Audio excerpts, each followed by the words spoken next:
Our opening words are by Alice Barry. Children of the earth and sky, we are nurtured, sustained, given warmth and light from above and below. Supported by earth's strong, firm crust, we build our homes, till the fields, plant our gardens and orchards. When we turn from self and seek to be aware, we will find holy light in human faces, in blossom, birdsong, and sky.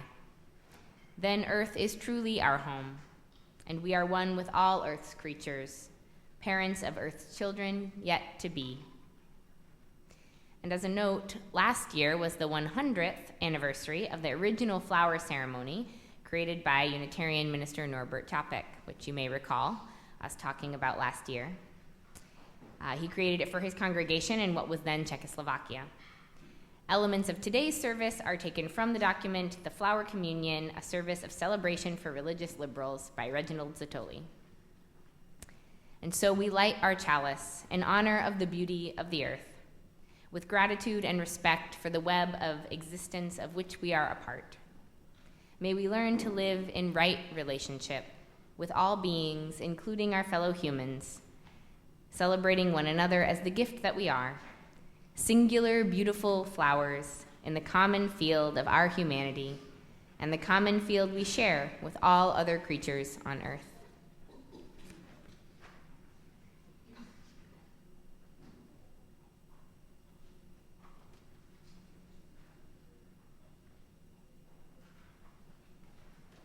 Our opening hymn is number 65, The Sweet June Days.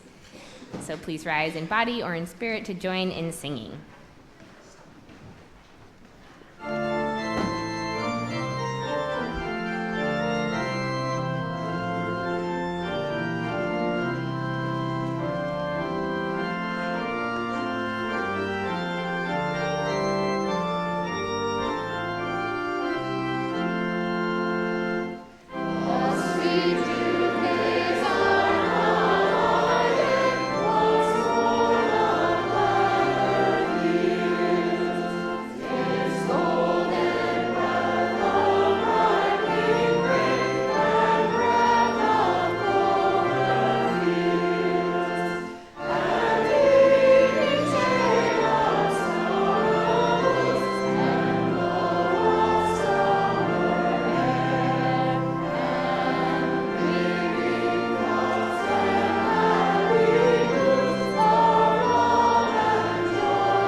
Welcome.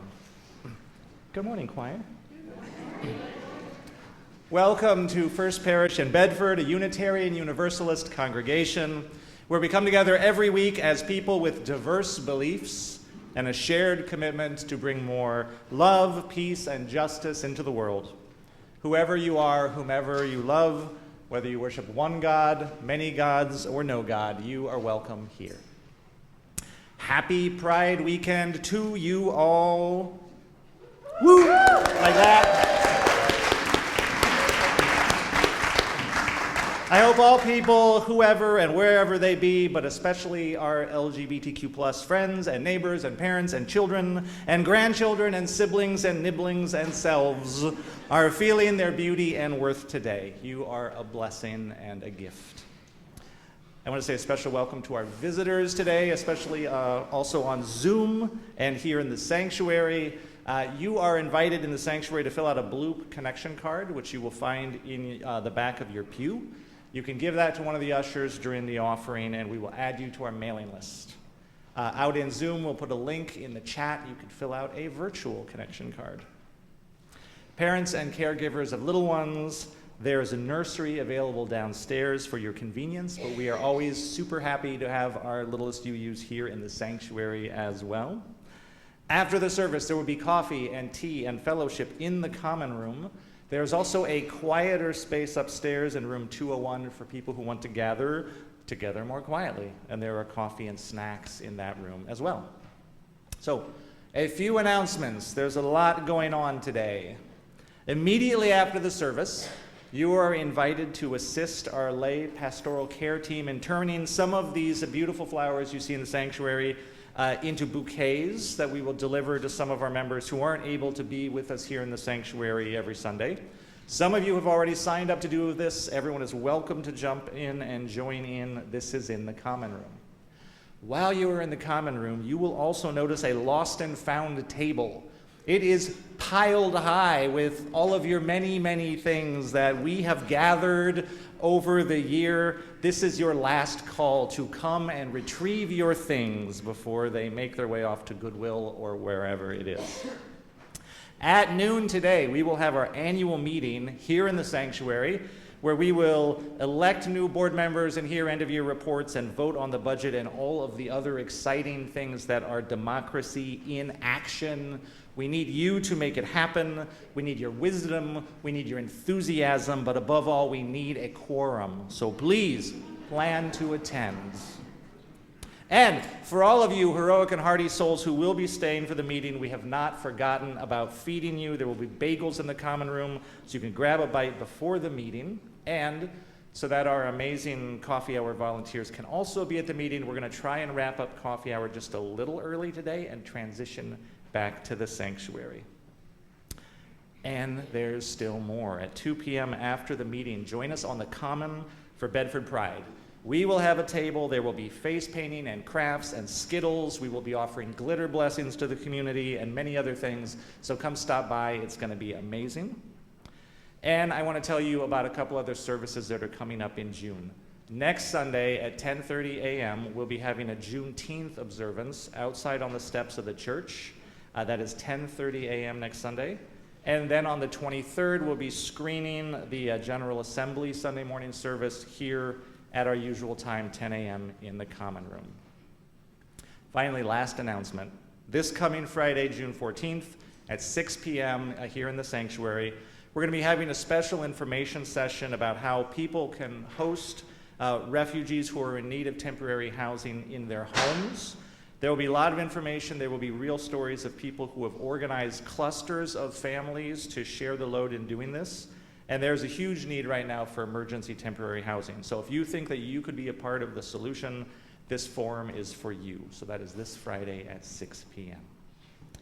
That is all of our many, many announcements. So now if you will please rise again, we will share a unison affirmation, which is in your order of service. Love is the spirit of this church, and service is its law. This is our great covenant, to dwell together in peace, to seek the truth in love, and to help one another. El amor es el espíritu de esta iglesia, y el servicio es su ley. Este es nuestro gran pacto, vivir juntos en paz, buscar la verdad en espíritu de amor, y ayudarnos los unos a los otros. Please be seated.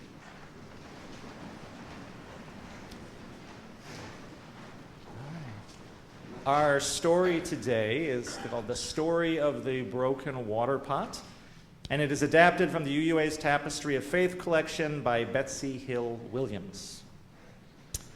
Once upon a time, there was a woman who lived out in the country in a neat stone house not too far from a stream, and every day, in order to have water for her cooking and cleaning and all of her needs, she would go down to get water from the stream by her home. She had 2 large pots, one on each end of a pole, and she would carry the pole across her neck down to the stream, fill the pots with water, and carry them back to the house. One of the pots had a crack in it, and one of the pots did not have a crack in it.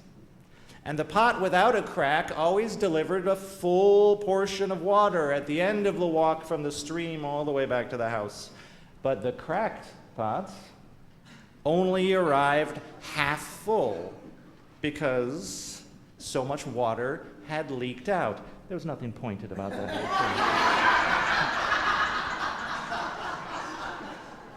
So the woman went on carrying water in this way for 2 years. And of course, the pot without a crack was very proud of its accomplishments, if you can imagine such a thing.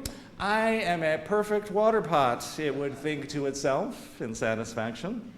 But the poor cracked water pot was ashamed of its imperfection and sad that it was only able to accomplish half of what it had been made to do. I guess I must be a broken water pot, it said to itself.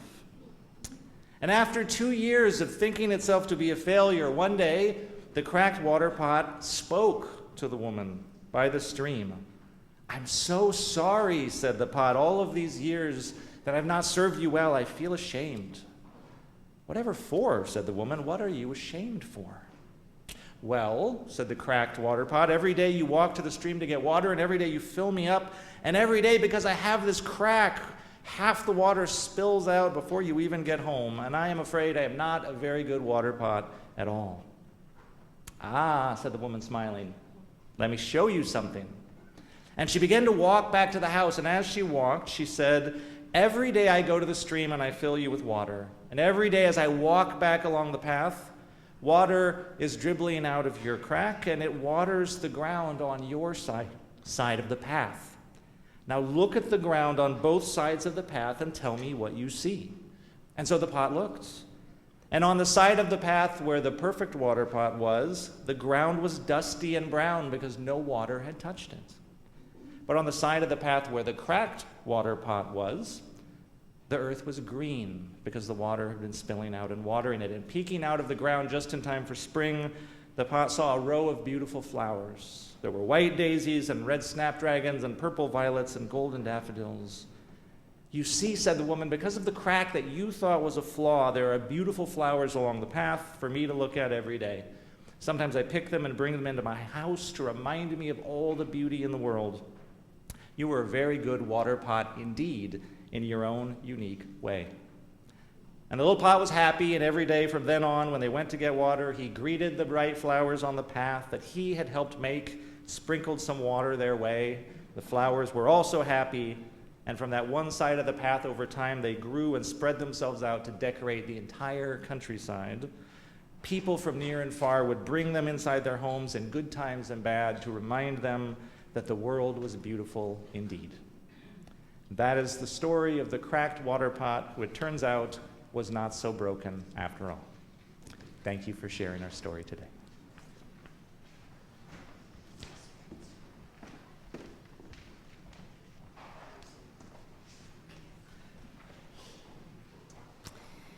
In this community, we gratefully receive all that is offered with a full pot or with a cracked pot and anything in between.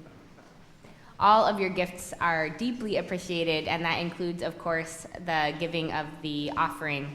So we will now take a moment to collect this morning's offering with deep gratitude for the diversity in our community and all that we celebrate within and beyond our community, with dignity for all, and especially with the celebration of Pride this weekend for all those who are queer and trans and other identities that maybe sometimes have been made to feel like a crackpot, but truly are the ones bringing more beautiful flowers into this world.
Let's center ourselves now for a time of remembering. Ask that we take a breath together, breathing in and out. Let's take one more breath together, breathing in and breathing out. I'm going to ask first that we have a moment of silence now for the tragic act of domestic violence that took 2 lives in Bedford earlier this week, Thelma Tatton and Mark Cavalardo, and irreparably changed so many other lives. We don't yet have an understanding of why this is so. Some things may be forever beyond our understanding, but we can hold healing and compassion in our hearts for the family and for the community, and we can work together to create a safer community for everyone. So let's share a moment of silence with this as our intention.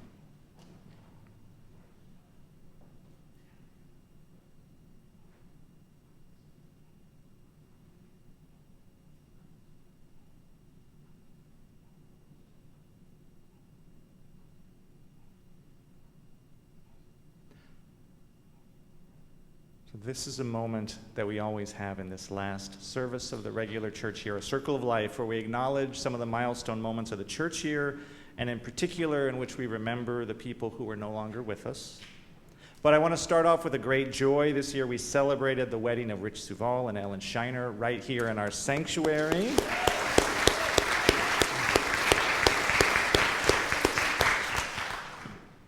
And this year, we remember with love in our hearts those who have died. So I invite you to rise in body or spirit as we read their names.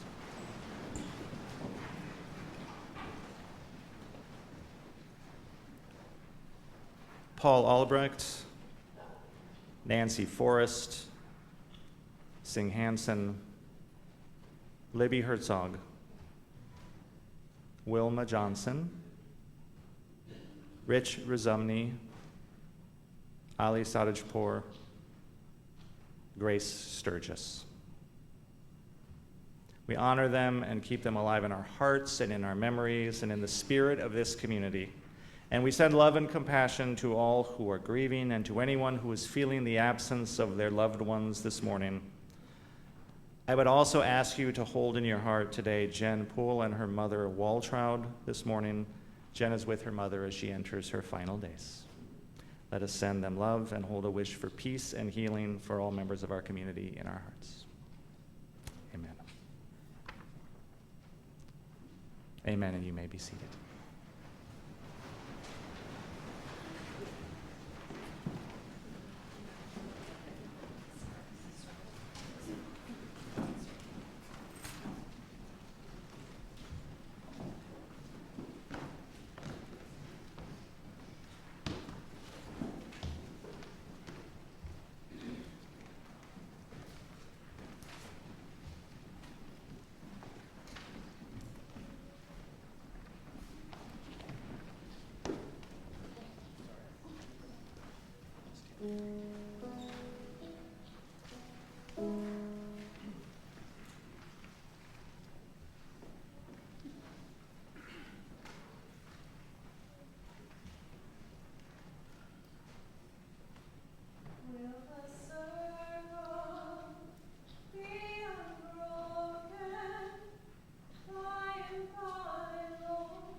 This poem, Spring Cleaning, was written by our parishioner, Sarah Getty.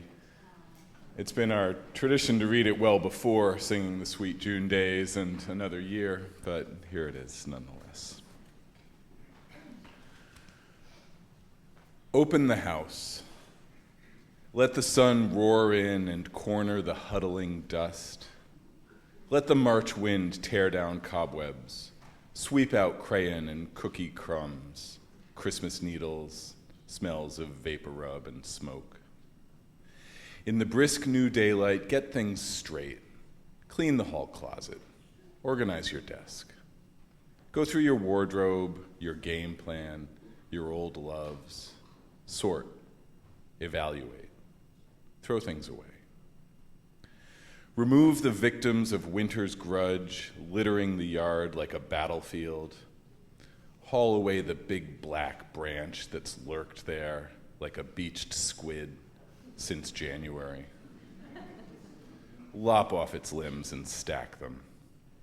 Rake slimy leaf rot off the tulip beds. Let clean heat reach the bulbs. Root out the old hurts, the cozy unsuccesses. Forget that your sister wasn't at your wedding, that your father didn't seem to like you very much. Get rid of the birthday party no one came to and the men who never asked you out again. Bundle the demeaning medical procedures and leave them at the curb. Pile up the lost job, the student evaluations, the ideas of what your in-laws should be like. Burn them. Burn the time your 6-year-old came home from school and you weren't there. Burn the anniversary evening that wasn't fun. Burn the bad poems and the rejection slips. Be ruthless as March. Be a lion. Under the clean-limbed trees, be fierce and neat. Hunt out the beasties that fatten in the dark. Let the sun scour. Let the wind prowl and prance.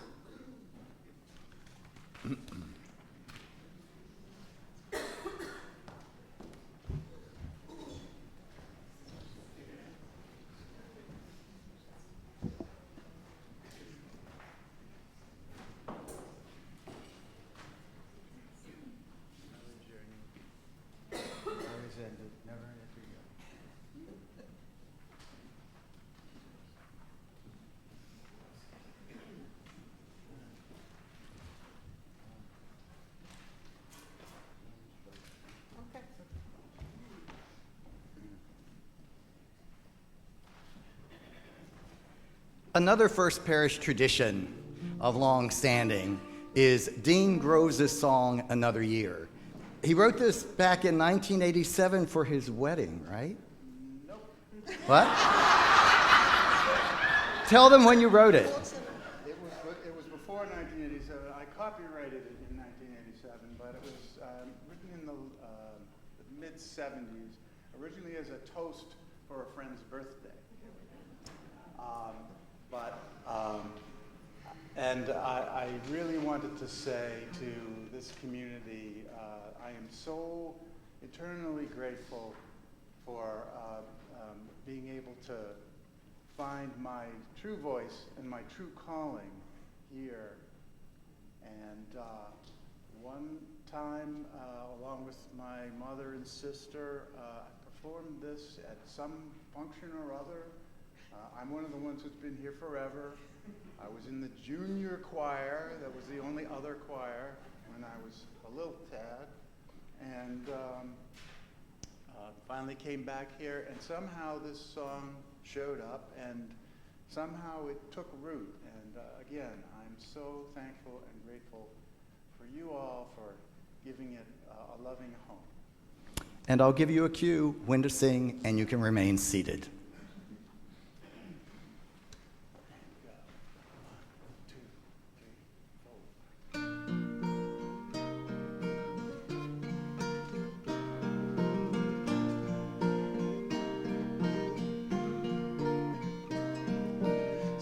60 seconds make a minute, an hour's 80 minutes long. The day has plenty hours in it, 24 and another's gone. Sun to sun, season to season, time is surely passing by. We're all here and that's the reason that we raise our glasses high. Here's to another year. One more time around the circle, think of all the things we've done. A little rhyme to pass the time. Here's to the journey always ended and never yet begun.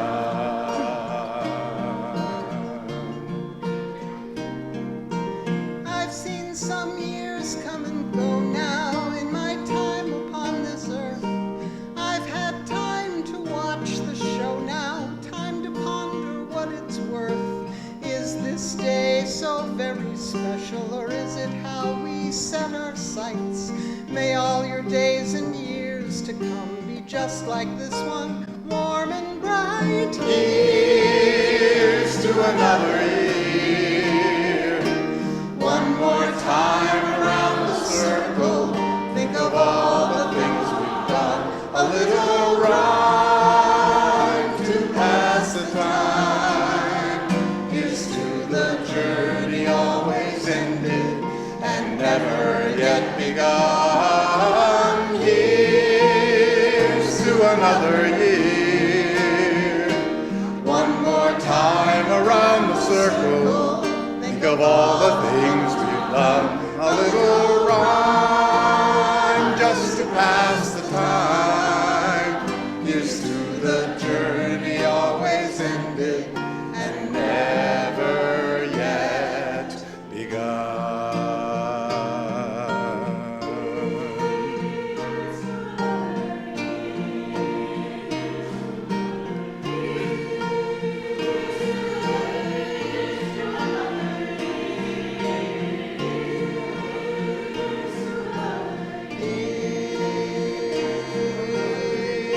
Here's to another year.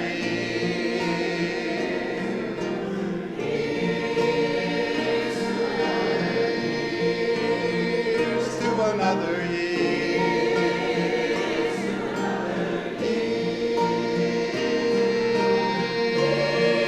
Here's to another year.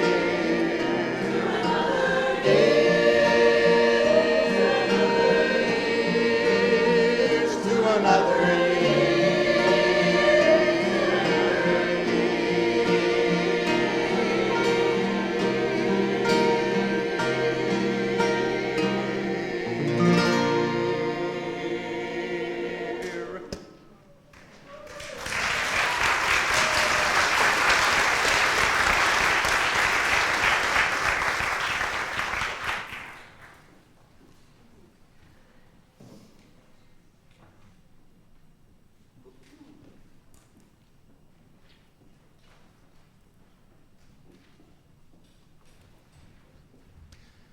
The flower celebration service, which is also sometimes known as the flower communion service, is a uniquely Unitarian Universalist service that comes from our European Unitarian roots.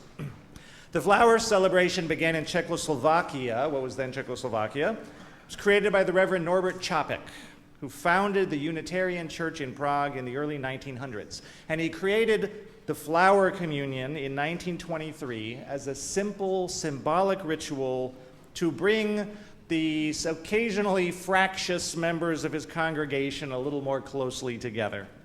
He wanted a ritual that would draw on the beauty of the native countryside, and it would be grounded in the simple shared human experience of nature and the natural pleasures of everyday life.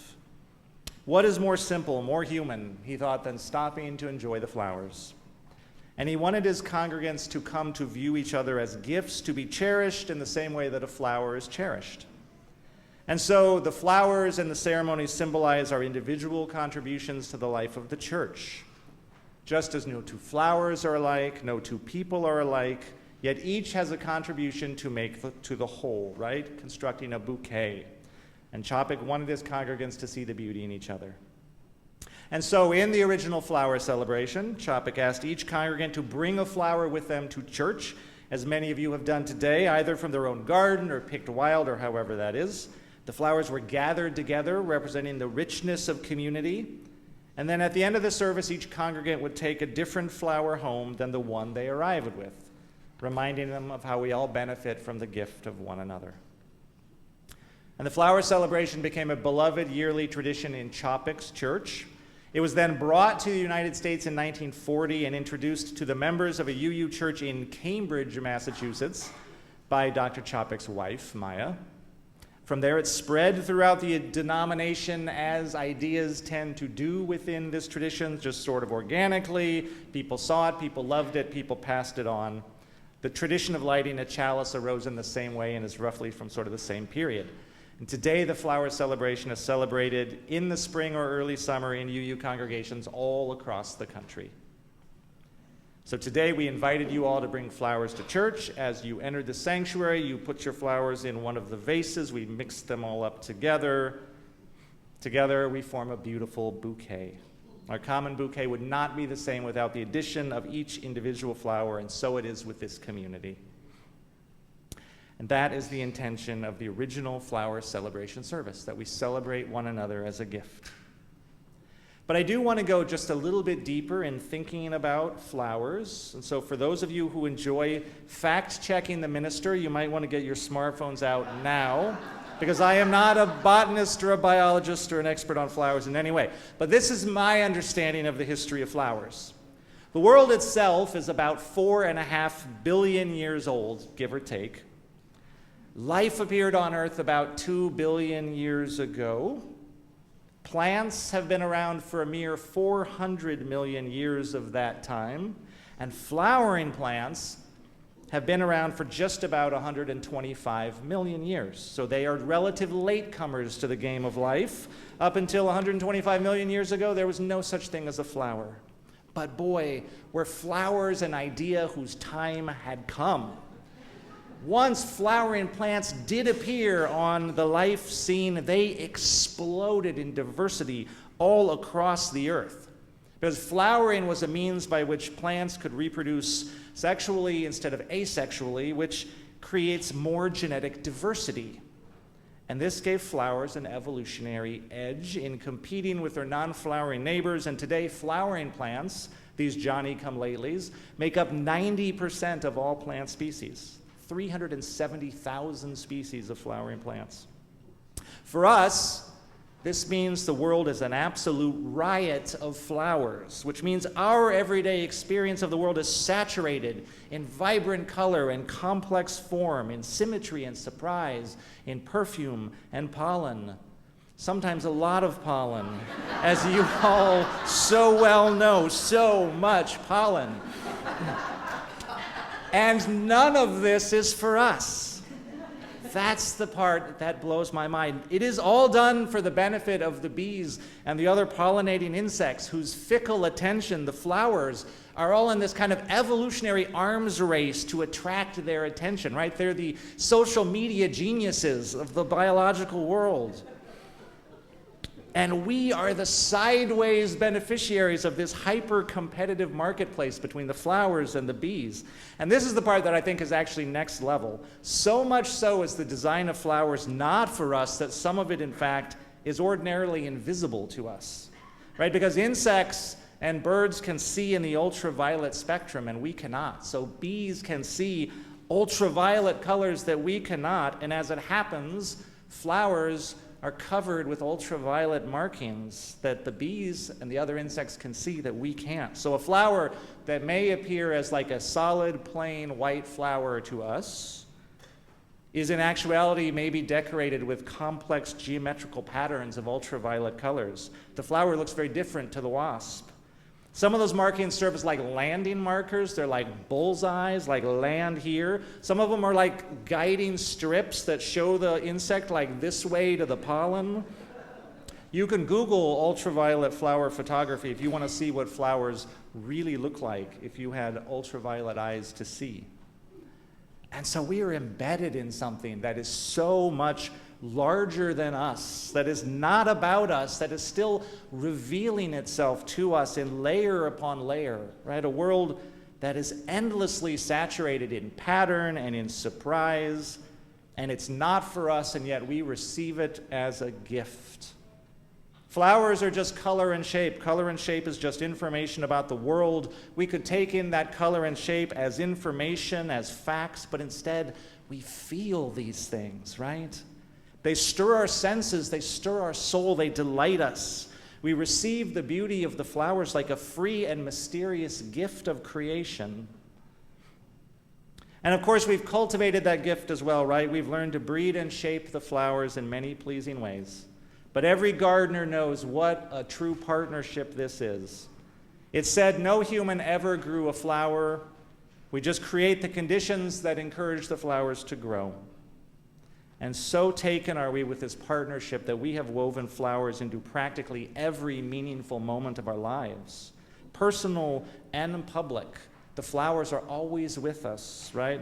We grow flowers, and the flowers in turn grow us. They expand our worlds, our imagination, our sensitivity, our souls. So this is my amended meaning of the flower celebration, or the flower communion. The receipt of the flower symbolizes that each of us is a gift, and the flower itself reminds us that life is a gift and a mystery. And we are embedded in a web of existence so grand, so magical, and so mysterious that we are called again and again into gratitude. So for this, our last service of the regular church year, this is what I would love for you to take out the door with you today and into your summer, that you are a gift and that life is a gift and that we are immersed in beauty and it is good. So we've gathered together all these flowers today, and in a minute we're going to listen to some music, and the children and youth are going to help distribute the flowers to you. You can take a flower home with you and place it someplace where it will remind you of beauty. You can give it back to the community, and we will bundle them into bouquets and bring them to other people, whatever feeds your soul. So now, as we listen to some music, may we each of us receive a little beauty.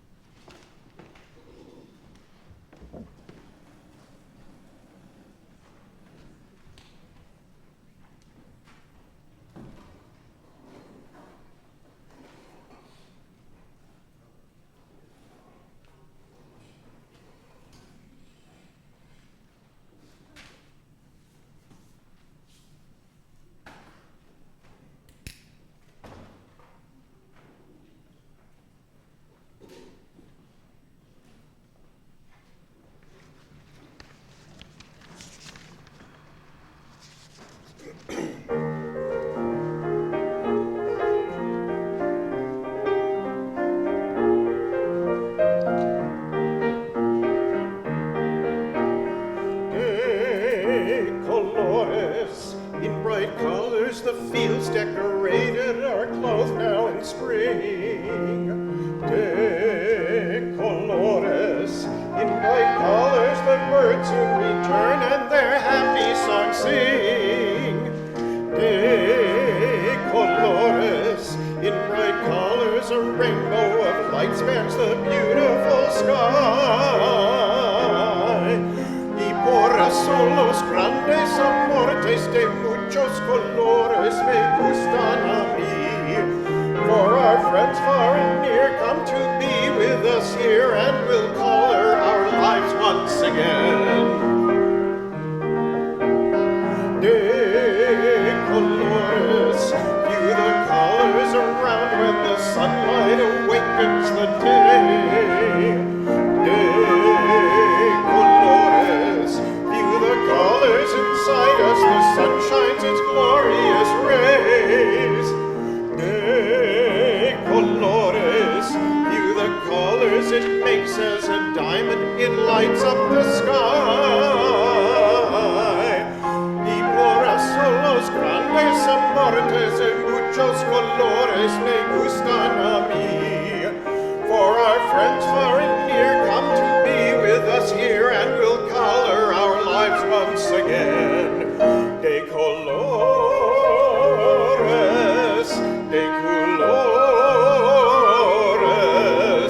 y por eso los grandes amores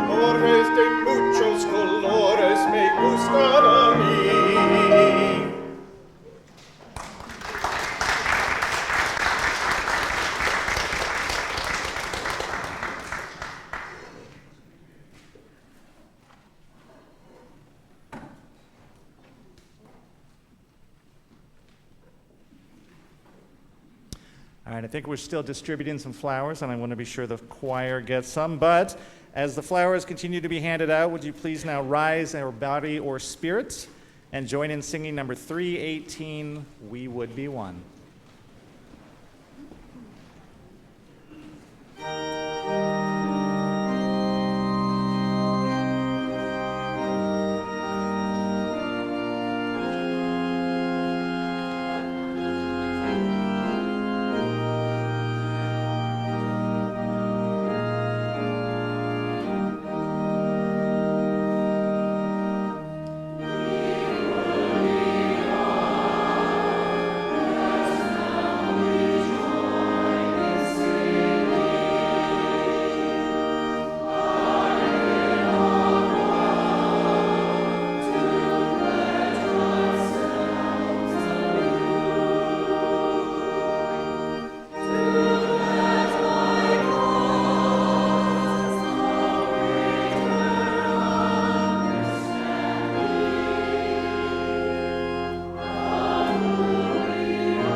Thank you so much to our flower distributors. Amazing job.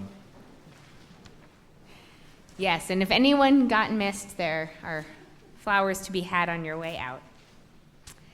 We close with Norbert Chapek's original consecration of the flowers.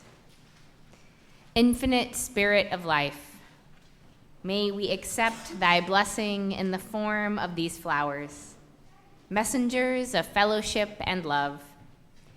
May they remind us, amidst our diversities of knowledge and of gifts, to be one in desire and affection, and devotion to our shared values. May they also remind us the value of comradeship, of doing and sharing alike. May we cherish friendship as one of our most precious gifts. And may we celebrate one another's talents, realizing that whatever we can do, great or small, the efforts of all are needed to do our work in this world. To this we add, may the flowers remind us also that whatever gifts we bring, we first received from a mystery greater than ourselves. Let us head into our summer lifted up by beauty, grateful for the year we have had, ready and hopeful for the year that lies ahead. And our closing hymn today is Life Calls Us On by Jason Shelton. The words are in your bulletin. Please rise in body or spirit.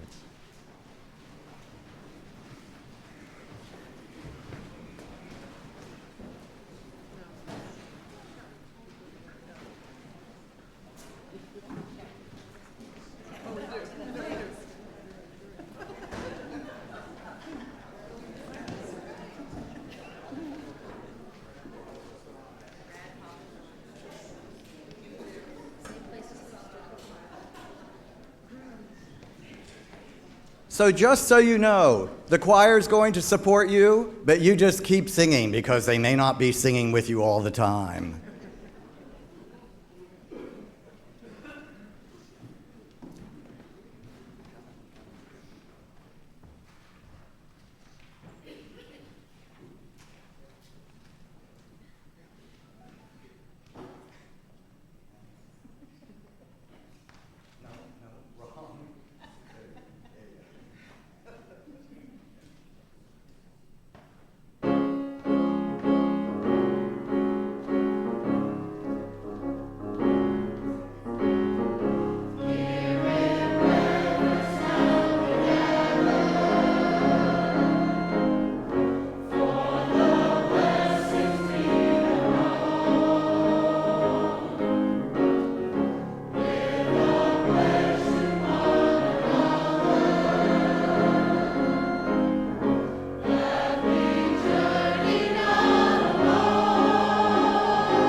and close out our service.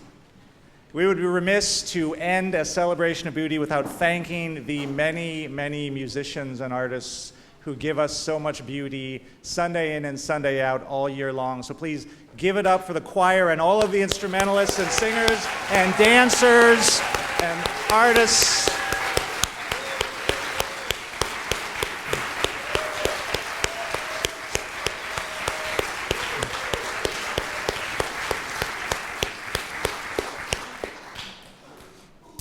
And in particular, I want to thank the extraordinary musicians that we are so blessed to have on staff. We thanked Natan last Sunday. He's not with us today, but he is a treasure and does so much for our children and youth. I want to thank Steve and Sandra, our amazing musicians.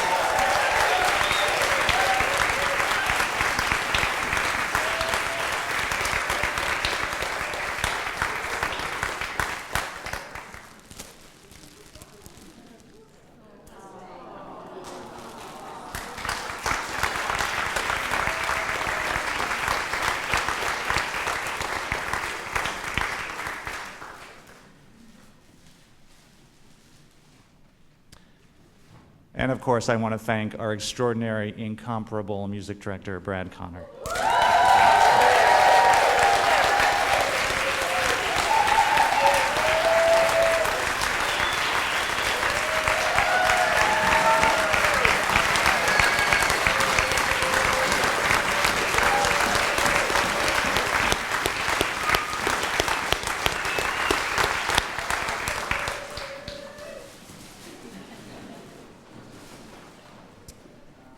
And now we can close with our benediction, an Irish blessing.